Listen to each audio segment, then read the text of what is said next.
SLBC టన్నెల్లో rescue operation కొనసాగుతోంది. ప్రమాదంలో చిక్కుకున్న 8 మంది కార్మికుల కోసం 2 రోజులుగా సహాయక చర్యలు చేస్తున్నారు అధికారులు. నాగర్ కర్నూలు జిల్లా దోమలపెంట ఎస్ఎల్బీసీ దగ్గరికి ఇవాళ మరోసారి మంత్రులు ఉత్తమ్, కోమటిరెడ్డి వెళ్లనున్నారు. రెస్క్యూ చర్యలపై అధికారులతో సమీక్షించనున్నారు. శ్రీశైలం జలాశయం నుంచి 14వ కిలోమీటర్ దగ్గర సొరంగంలో ప్రమాదం నుంచి బాధితులను కాపాడడం కష్టంగా మారింది. కార్మికులు చిక్కుకుపోయి రోజులు గడుస్తున్నా సానుకూల పరిస్థితులు కనిపించడం లేదు. డ్రోన్తో పాటు స్కానర్లు, నైట్ విజన్ కెమెరాలతో వారి ఆచూకీ కోసం గాలిస్తున్నారు.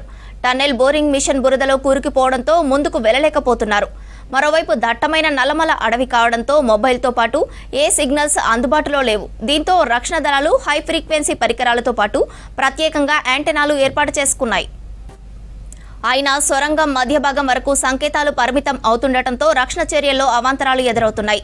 దీంతో ప్రత్యేకంగా ఎన్డీఆర్ఎఫ్ ఒక శిబిరాన్ని ఏర్పాటు చేసింది. మొత్తంగా ఎన్డీఆర్ఎఫ్ నుంచి 130 మంది, ఎస్డీఆర్ఎఫ్ నుంచి 120 మంది, ఆర్మీ నుంచి 24 మంది, సింగరేణి రెస్క్యూ, హైడ్రా నుంచి చెరో 24 మంది సిబ్బంది సహాయక చర్యలో పాల్గొన్నారు. Yesterday also one team went inside, so after that they have suggested a few this thing to increase the dewatering, so we added additional pumps. Dewatering is being done now. Our GOC from army also has come, so now team consisting of army, NDRF and SDRF, they are going inside with the additional equipments like proboscopes and other requirement whatever they have identified yesterday, and they are continuing with the rescue operations. Now our major focus will be on the rescue of the people who are stuck inside. So this team is going. Yesterday they could not reach the last 40 meters. So that last 40 meters now, whatever the additional measures they have to take, they have taken. Whatever the additional equipments required, they are taken. So they will reach the other side and they will try to rescue the people who are stuck inside. That is the immediate plan of action. Apart from that, parallel plan of action of dewatering and other things we are taking.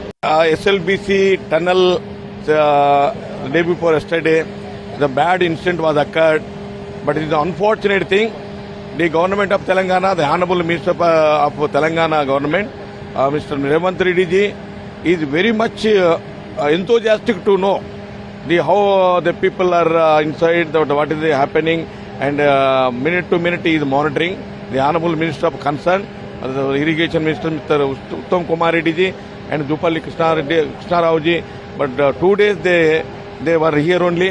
But anyway, we are trying our level best. But yesterday, 2 teams went inside also. But night also they worked a lot. But inside they found that.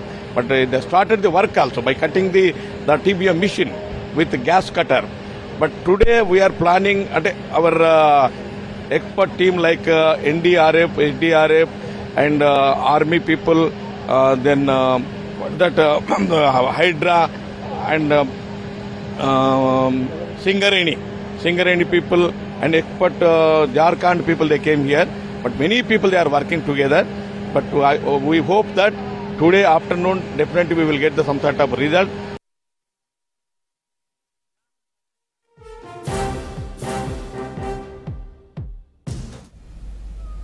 SLBC tunnel ప్రమాదం కొనసాగుతున్న సహాయక చర్యలకు సంబంధించి మరిన్ని details Balakrishna అందిస్తారు.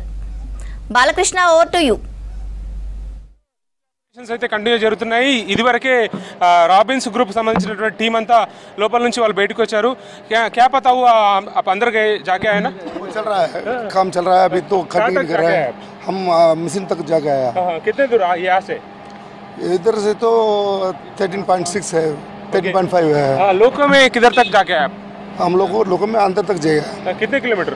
वो 13 kilometre तक गया. क्या दिख रहा बोलो? तो मशीन देख रहा है, मशीन देख रहा है. वो उसको अभी कटिंग करके वो आगे जाने के लिए काम चल रहा है. कुछ पता हो गया क्या फंसे हुए लोगों का? वो और दूर है, और थोड़ा दूर एस्केवेशन करके जाना पड़ेगा. क्या तकलीफ हो रहा है आपको अंदर जाने से? वो कोई तकलीफ नहीं, जाने के लिए प्रॉब्लम नहीं है. वो थोड़ा सा कुछ डिस्टर्बेंस हो रहा है क्या? कुछ नहीं, कुछ नहीं है. ऑक्सीजन के लिए नहीं तो फुल वेंटिलेशन चल रहा है, कोई प्रॉब्लम नहीं है. वो जाने के लिए प्रॉब्लम नहीं है. कब तक पता होगा? वो अभी ट्रिप कम कर रहा है, अभी पता चलेगा वो कितना टाइम लगेगा. निकलना पड़ेगा. ये मेजर कोलैप्स है. मेजर कोलैप्स मतलब इसको अनबिलीवेबल मटेरियल कितना साइज का वो डैमेज दिख रहा? वो फुल टनल भर गया, 200 मीटर तक भर गया मटेरियल. 10 मीटर ऊपर से होल दिख रहा क्या कुछ? वो नहीं देख पाएगा. 200 मीटर तक भरा है मटेरियल. मतलब मेजर कोलैप्स है। Major collapse, okay.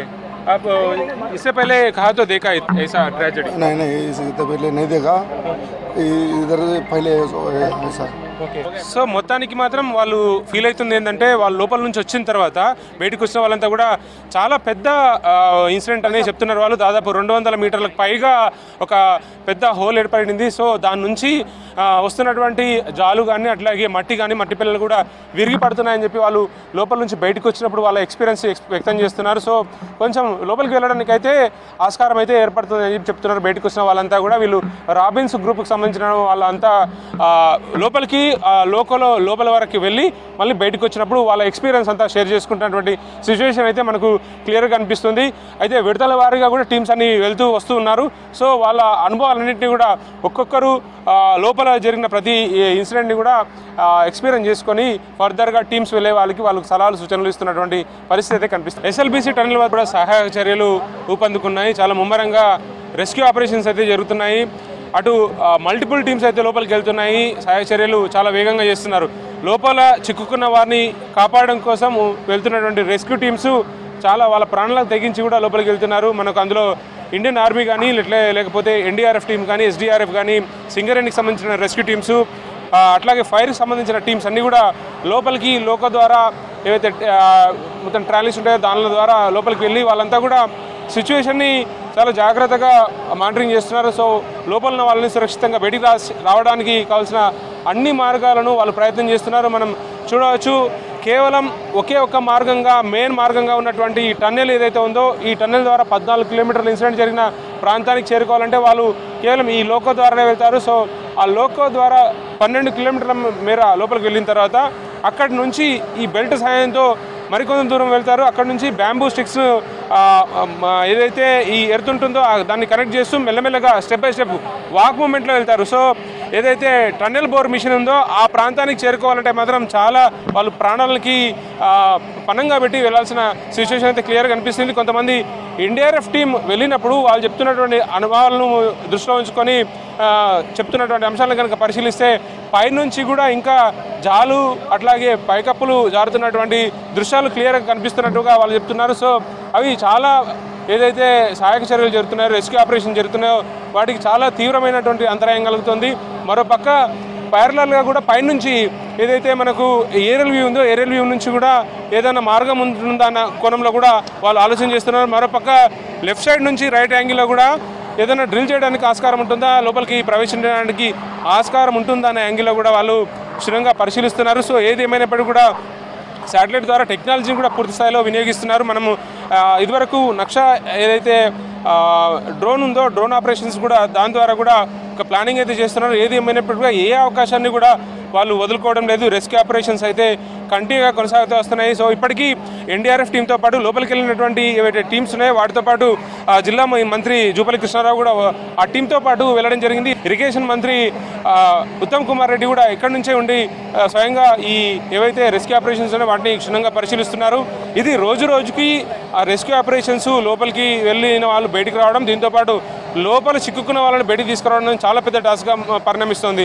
సో ఏది ఏమైనప్పటికీ కూడా డీవాటరింగ్ ప్రాసెస్ అంతా కూడా కంటిన్యూ జరుగుతుంది. దీంతోపాటు ఏదైతే మనకు 150 హార్స్ పవర్ కెపాసిటీ ఉన్నటువంటి 5 మోటార్ల సాయంతో యాజువల్గా సమాంతరంగా రివర్కి అనుసంధానంగా ఉన్నటువంటి ఏదైతే టన్నెల్ ఉందో టన్నెల్ నుంచి బయటికి డిశ్చార్జ్ చేస్తున్నారు. దీంతోపాటు మెయిన్గా ఏదైతే సిల్ట్ కానీ లేకపోతే మట్టి కానీ ఆ బురదమయం ఉండడం వల్ల చాలా రెస్క్యూ ఆపరేషన్స్కి చాలా ఇబ్బందిగా మారుతుంది. సో ఏదేమైనప్పటికీ కూడా 24/7 టీంల వారీగా బ్యాచ్ల వారీగా అటు ఎన్డీఆర్ఎఫ్ టీం కానీ ఎస్డీఆర్ఎఫ్ కానీ సింగరేణి రెస్క్యూ టీమ్స్ అట్లాగే ఇండియన్ ఆర్మీ ప్రతి టీం కూడా వాళ్ళు జాగ్రత్తగా వెళ్ళి వాళ్ళ అబ్జర్వేషన్స్ని పాయింట్అవుట్ చేస్తున్నారు. వచ్చిన టీంకి నెక్స్ట్ వెళ్ళే టీంకి సూచనలు చేస్తున్నారు. సో ఏదేమైనప్పుడు కూడా ఖచ్చితంగా లోపల ఉన్న వారిని బయటికి తీసుకురావడం కోసం ప్రతి నిమిషం అయితే ప్రయత్నంగా చేస్తూనే ఉన్నారు. మల్టిపుల్ టీమ్స్ ప్రయత్నాలు ఎఫర్ట్స్ అయితే చేస్తూనే ఉన్నారు. సో లోపలికి వెళ్ళిన జూపల్లి కృష్ణారావుతో లోకోలో ల్యాండ్ లైన్ ద్వారా ఇక్కడ స్థానికంగా ఉన్నటువంటి ఏదైతే ఏజెన్సీస్ ఉన్నాయో వాళ్ళు అట్లాగే స్థానిక ఎమ్మెల్యే వంశీకృష్ణ కూడా మాట్లాడడం జరిగింది. సో లోపలికి వెళ్ళడానికి కూడా వాళ్ళు చాలా ఇబ్బంది పడుతున్నటువంటి సిచ్యువేషన్ కనిపిస్తుంది. ఏది ఏమైనప్పటికీ కూడా ఏదైతే టీమ్స్ ఉన్నాయో ఆ టీమ్స్ అన్నిటి కూడా చాలా జాగ్రత్తగా ట్యాకిల్ చేస్తున్నారు. బురదను క్లియర్ చేసే ప్రయత్నం చేస్తున్నారు. వాళ్ళు వాటర్ ఏదైతే డీవాటరింగ్ ద్వారా తగ్గుతున్న వాటర్ని క్రమక్రమంగా తగ్గుతున్న నేపథ్యంలో కొంత సానుకూలమైన పరిస్థితి మారి లోపలికి వెళ్ళడానికి ఆస్కారం ఏర్పడుతుందని మాత్రం ఇవాళ నిన్నటి నుంచి జరుగుతున్నటువంటి ఏదైతే రెస్క్యూ ఆపరేషన్స్ ఉన్నాయో దాన్ని బట్టి అర్థమవుతుంది. ఎస్ఎల్బీసీ టన్నెల్లో చిక్కుకున్న వారి జాడ కోసమే ముమ్మరంగా ప్రయత్నాలు కొనసాగుతూ ఉన్నాయి. 24 గంటలు గడిచినప్పుడు కూడా వాళ్ళ జాడ కనిపించకపోవడంతో ఇంకా ఆందోళన వ్యక్తం అవుతూనే ఉంది. అయితే కంటిన్యూస్గా ఈ రెస్క్యూ ఆపరేషన్స్ అయితే కొనసాగుతూనే ఉన్నాయి. అటు భారత ఆర్మీ కానీ అట్లాగే ఎన్డీఆర్ఎఫ్, ఎస్డీఆర్ఎఫ్, సింగరేణికి సంబంధించినటువంటి రెస్క్యూ టీమ్స్ కూడా ఇందులో ఇన్వాల్వ్ అయ్యి మొత్తం రెస్క్యూ ఆపరేషన్స్ అంతా నిర్వహిస్తూనే ఉన్నాయి. పూర్తి స్థాయిలో లోపలికి వెళ్ళే ప్రయత్నం చేస్తున్నారు. ఇక్కడ నుంచి ఎగ్జాక్ట్గా 14 కిలోమీటర్స్ లోపలికి టన్నెల్ లోపలికి వెళ్ళిన తర్వాత అక్కడనే నిన్న ఒక చిన్నపాటి హోల్ లాగా ఏర్పడి అక్కడ నుంచి వాటరు ఆ మట్టితో కూడినటువంటి సిమెంట్ బిల్లలు కూరడం వల్ల ఒక్కసారిగా ఈ ప్రమాదం జరిగింది. అందులో 8 మంది చిక్కుకున్నారు. సో వాళ్ళ జాడ కోసం అయితే తీవ్రమైనటువంటి ప్రయత్నాలు జరుగుతున్నాయి. అయితే ఇప్పటికి కూడా డీవాటరింగ్ ప్రాసెస్ అనేది కంటిన్యూస్గా కొనసాగుతున్నది. 150 సామర్థ్యం హెచ్పి సామర్థ్యం కలిగినటువంటి 5 మోటార్ల ద్వారా నిరంతరం పంపింగ్ ఉన్నప్పుడు కూడా నీటి ఊట కారణంగా ఇంకా వాటర్ రిలీజ్ అవుతూనే ఉంది. ఇంకా వాటర్ సామర్థ్యం కూడా పెరుగుతూనే ఉంది. లోపల నుంచి డీవాటరింగ్ ప్రక్రియ అట్లాగే కొనసాగుతుంది. బురద ఉండడం అట్లాగే మట్టి ఉండడం వల్ల సహాయక చర్యలకు తీవ్రమైనటువంటి ప్రతిఘటన ఇబ్బందులు అయితే తలెత్తుతున్న పరిస్థితులు కనిపిస్తున్నాయి. ఈ నేపథ్యంలో ఎట్లాగైనా సరే అక్కడికి వెళ్ళాలి. సో వాళ్ళని సురక్షితంగా బయటికి తీసుకురావాలన్న ప్రయత్నం అయితే అధికార యంత్రాంగం అయితే సీరియస్గానే ప్రయత్నం చేస్తుంది. మనం చూడవచ్చు నార్కర్నూల్ కలెక్టర్ అట్లాగే SP Nagarkurnool collector Badava Santosh, SP Vaibhav Gaikwad. So ఇద్దరు కూడా నిరంతరం ఫోకస్ చేస్తూనే ఉన్నారు. డే అండ్ నైట్ మానిటరింగ్ చేస్తున్నారు. ఇక్కడ ఉన్నటువంటి ఏదైతే ఏజెన్సీలు ఉన్నాయో జేపీ కంపెనీ అట్లాగే రాబిన్స్ సంబంధించినటువంటి ప్రతినిధులు కూడా ఈ ఎంటైర్ ఏవైతే ట్రాలీ లోపలికి వెళ్తాయో వాటి ద్వారా వాళ్ళ కంపెనీ ప్రతినిధులను అట్లాగే రెస్క్యూ ఆపరేషన్లో పాల్గొంటున్నటువంటి టీమ్స్ కూడా వాళ్ళని ఎంటర్ తీసుకెళ్ళి జాగ్రత్తగా ఎక్కడైతే ప్రికాషన్స్ ఉంటాయో లోపలికి ఎట్లా వెళ్ళాలి లేకపోతే ఇట్లాంటి ప్రికాషన్ తీసుకోవాలి అనే యాంగిల్లో ఒక సూచనలు చేస్తున్నప్పటికీ కూడా వాళ్ళు వెళ్ళడానికి ఇబ్బందికరమైన పరిస్థితులు ఎదురవుతున్నాయి. సో ఏదేమైనప్పటికీ కూడా వాళ్ళని క్షేమంగా 14 కిలోమీటర్ వరకు రీచ్ అయ్యి వాళ్ళని బయటికి తీసుకురావాలనే ప్రయత్నం అయితే జరుగుతుంది. మనం టన్నెల్ని కనుక పరిశీలిస్తే ఇక్కడ నుంచి 44 కిలోమీటర్స్ ఎగ్జాక్ట్ టన్నెల్ లెంత్ ఉంటుంది. సో ఇక్కడ నుంచి 14 కిలోమీటర్స్ దూరం వరకు టన్నెల్ ఎక్స్కావేషన్ అయితే జరిగింది. తర్వాత 9 కిలోమీటర్స్ గ్యాప్ ఉంటుంది. ఆ 9 కిలోమీటర్స్ గ్యాప్లోనే అసలు సెన్సిటివ్ ఏరియా అది. సో వాటర్ డ్రాప్గా కారడం వల్ల ఆ వాటర్ దంపు నుంచి ఒక్కసారిగా ఉన్నటువంటి రూఫ్ కొలాప్స్ అయిందని చెప్తున్నారు. అది 200 మీటర్ల మేరలో విస్తరించడం వల్ల పూర్తిగా బురదమయం కావడం, దీంతో పాటు ఏదైతే మనం లైనింగ్ అని చెప్తున్నామో ఆ సిమెంట్కి సంబంధించినటువంటి బిల్లలు ఏవైతే ఉన్నాయో అవన్నీ కూడా కుంగిపడడం వల్ల పెద్ద ప్రమాదం జరిగిందని అధికారులు అయితే భావిస్తున్నారు. సో ఏది ఏమైనప్పుడు కూడా వాళ్ళని సేఫ్గా బయటికి తీసుకురావడం కోసం జాగ్రత్తలు తీసుకుంటారు. మనం చూడవచ్చు బయట నుంచి వాళ్ళని లోపల చిక్కుకున్న వాళ్ళని వేగంగా బయటికి తీసుకొచ్చిన తర్వాత ఇంటనే ఇమ్మీడియట్గా ఆర్మీకి సంబంధించిన ఒక క్యాంప్ ఉంది. అందులో ఎమర్జెన్సీకి సంబంధించినటువంటి ట్రీట్మెంట్ నిర్వహించడానికి అటు వెంటిలేటర్ కానీ వెంటిలేటర్ల కోసం అయితే స్పెసిఫిక్గా ఒక వెహికలే ఉంది. దాంతోపాటు వచ్చినటువంటి క్యాజువాలిటీస్ని తీసుకొని ఇమ్మీడియట్గా ట్రీట్మెంట్ అందించడానికి ఒక ఫెసిలిటీ అయితే ఏర్పాటు చేయడం జరిగింది. అది ఎంటైర్ టీమ్ సిస్టమ్ అంతా కూడా ఆర్మీకి సంబంధించిన టీం మానిటరింగ్ చేస్తుంది. దీంతోపాటు ఎన్డీఆర్ఎఫ్ టీం కూడా లోపలికి వెళ్ళింది. ముఖ్యంగా మనం ఏదైతే ఒక నేరో ఏరియా ఉంది, చిన్న చిన్న ముఖ్యంగా నదీ ఏరియాలో ఉన్నప్పుడు అయితే తెప్పలు లాంటివి వేసుకొని లోపలికి వెళ్ళి తీసుకొని వెళ్తారు. సో నేరో ఏరియాలో కూడా తెప్పల కోసం ప్రయత్నం చేస్తున్నారు. అట్లాగే ఎన్డీఆర్ఎఫ్ టీమ్స్ లోపలికి వెళ్ళినప్పుడు కూడా మనము బెలూన్స్ లాంటివి తీసుకొని లోపలికి వెళ్ళారు. సో ఎట్లాంటి అవకాశాన్ని అయినా సరే వాళ్ళు ఉపయోగించుకొని వాళ్ళు జాగ్రత్తగా బయటికి రావడానికి అయితే ప్రయత్నం చేస్తున్నటువంటి సిచ్యువేషన్ అయితే క్లియర్గా కనిపిస్తుంది. ఏదేమైనప్పటికీ కూడా ఒక ఆత్రత, ఒక ఆందోళన అయితే స్పష్టంగా బాధిత కుటుంబాలకు కనిపిస్తుంది. 8 కుటుంబాలు కూడా చాలా 24 అవర్స్ నుంచి కళ్ళలో ఒత్తులు వేసుకొని మరీ ఎదురు చూస్తున్నటువంటి వాతావరణం కనిపిస్తుంది. ఇందులో ఫీల్డ్ ఇంజనీర్స్ ఉన్నారు, టెక్నికల్ ఇంజనీర్స్ ఉన్నారు, అట్లాగే లేబర్ కూడా ఉన్నారు. 4 లేబర్లు జార్ఖండ్ అట్లాగే ఉత్తరప్రదేశ్, జమ్మూ కాశ్మీర్ సంబంధించినటువంటి ప్రాంత ప్రజలంతా కూడా ఇక్కడ పనిచేస్తున్నారు. సో వాళ్ళంతా కూడా చాలా దీనంగా వాళ్ళు ఎదురు చూస్తున్న సిచ్యువేషన్ అయితే క్లియర్గా కనిపిస్తుంది. ఎట్లాగైనా సరే వాళ్ళు క్షేమంగా బయటికి రావాలని అయితే అధికారులు కోరుకుంటున్నారు, కుటుంబ సభ్యులు కూడా కోరుకుంటారు. అదే వార్త కోసం అంతా ప్రజలంతా కూడా ఎదురు చూస్తున్న సిచ్యువేషన్ కనిపిస్తుంది. ఎస్ఎల్బీసీ నుంచి కెమెరా పర్సన్ శ్రీనివాస్ తో కలిసి బాలకృష్ణ, V6 న్యూస్.